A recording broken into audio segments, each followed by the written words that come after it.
Ears are not only involved with hearing, but it also plays a role in balance.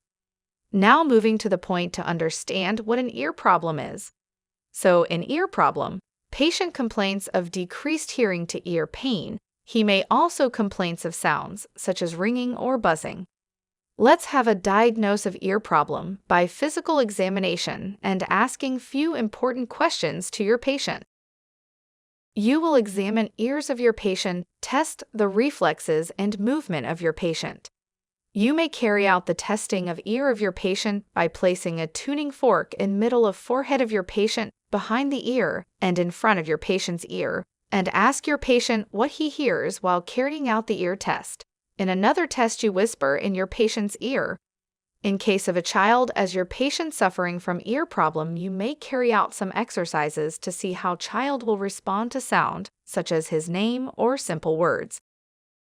You will ask few questions from your patients that do he or she feels difficulty in hearing in group conversation and other problems, such as headache, nausea, vomiting, fever, chills, ear pain, loss of ability to pop ears, hearing loss, ear discharge, ringing or buzzing in the ears, runny nose, sore throat, sensation of movement or rotation, loss of equilibrium, ear pulling, the date of patient's last ear exam, whether the pain is in one or both ears. You will ask about the family history of patient, such as trouble or any difficulty in hearing, high blood pressure, mumps, head trauma, ear infection, any disease, and many-ear disease. Do you know what is many-ear disease?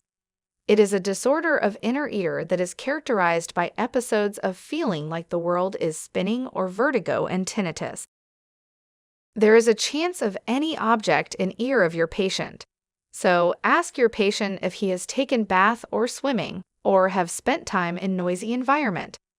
Ask your patient if he is taking any medication such as aspirin, nonsteroidal anti-inflammatory medications, antibiotics, diuretics, quinine, lithium. For example, in case of antibiotic, they cause hearing loss through ototoxicity, that means ear poisoning, such as streptomyces, that is an aminoglycoside. If your patient is a young child, you may do some exercises to see how the child responds to sound, his name, or simple words. Now we are going to understand what the causes of hearing loss are and what are their typical symptoms. These are otosclerosis, earwax, chronic otitis, presbycusis, event-related hearing loss, acoustic neuroma, ototoxic medication use, congenital, and tinnitus. So firstly, we are going to discuss otosclerosis. It's an overgrowth of spongy bone inside the ear that gradually blocks the ear. It more commonly occurs in elderly. The second cause being the earwax or any foreign body, cerumen, that's also called as earwax. So the typical symptoms of this cause appear suddenly, but this hearing loss is reversible on the removal of this wax or foreign body. Chronic otitis is the third main cause. It's a chronic inflammation of ear. Its symptoms are foul discharge from ear and loss of hearing in child. Presbycusis is the degenerative changes in ear. Now let's discuss its symptoms. Its typical symptoms are trouble hearing certain frequencies, such as in groups or on the telephone, and these are common in children. Moving to the fifth cause, and that is event-related hearing loss. It's a loss of hearing due to chronic noise, mumps, and head injury, etc. The symptoms of this cause are trouble hearing in certain types of frequencies, such as in group or on a telephone. Moving to another cause of ear problem is acoustic neuroma. It's a benign tumor in the nerve that connects ear to brain. So, the symptoms of acoustic neuroma are trouble hearing certain types of frequency, such as telephone and group conversation. Usage of ototoxic medication also causes hearing loss because these medication damages structures of ear involved in hearing and balance. So, moving towards its symptoms, these symptoms are tinnitus. Tinnitus means a condition with a constant ringing sound in the ear in the absence of an external source. History of treatment with diuretics, such as furosemide, antibiotic, antimalarial.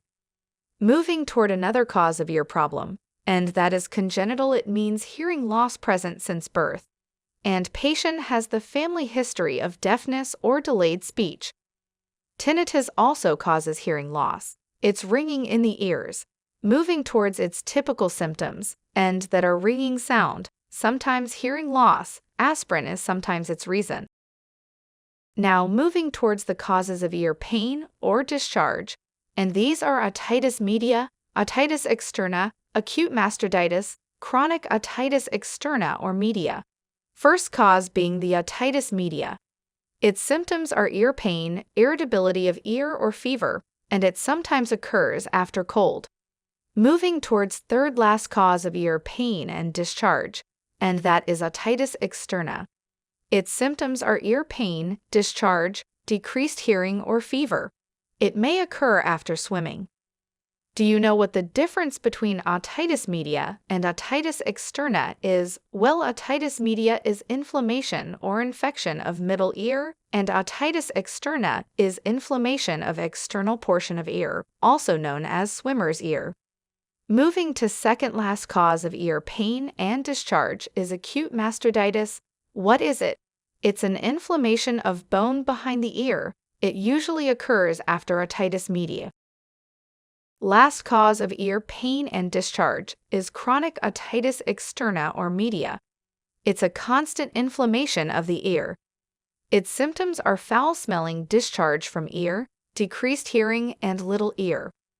After a detailed discussion of what ear problem is, its causes and typical symptoms, we are going to have an overview of what we have discussed in this topic. Problem to ear not only affects hearing, but also have an effect on balance and equilibrium. Then we have discussed diagnosis, for which you will have a physical examination of your patient and ask few questions. Then we have discussed in detail what are the causes of hearing loss and what are their typical symptoms. These are otosclerosis, earwax, chronic otitis, presbycuses, event-related hearing loss, acoustic neuroma, ototoxic medication use, congenital tinnitus. Then we have gone through the causes of ear pain or discharge, and these are otitis media, otitis externa, acute mastocytitis, chronic otitis externa or media. That's all for now. You can boost your knowledge and clear your concept by evaluating symptoms that help to diagnose the disease. Stay tuned for more only on sqadia.com.